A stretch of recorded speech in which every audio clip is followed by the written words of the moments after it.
Hello दोस्तों, स्वागत है आप सभी का हमारे चैनल में। आज हम सुनने जा रहे हैं पंचतंत्र की कहानी, जिसका शीर्षक है गाय और शेर। एक पहाड़ी के नीचे रामगढ़ नाम का एक गांव था।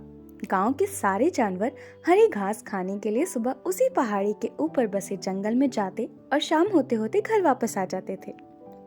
हर दिन की तरह लक्ष्मी नाम की एक गाय अन्य गायों के साथ उसी पहाड़ के जंगल में घास खाने के लिए गई थी।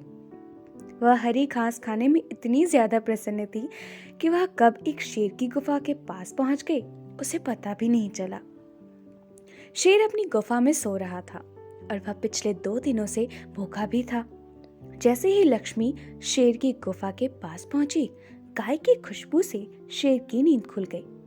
वह शेर धीरे धीरे गुफा से बाहर आया और गुफा के बाहर गाय देखकर खुश हो गया।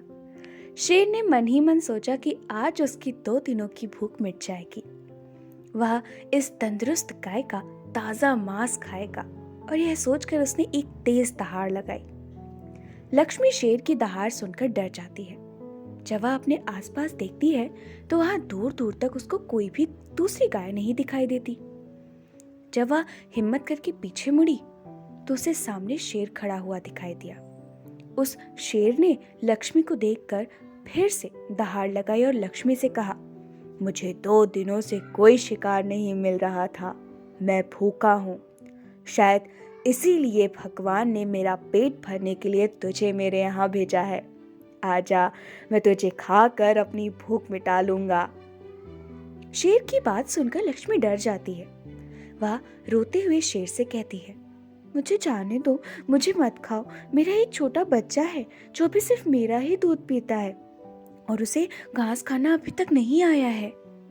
लक्ष्मी की बात सुनकर शेर हंसते हुए कहता है, तो क्या मैं अपने हाथ में आए शिकार को ऐसे ही जाने दूं?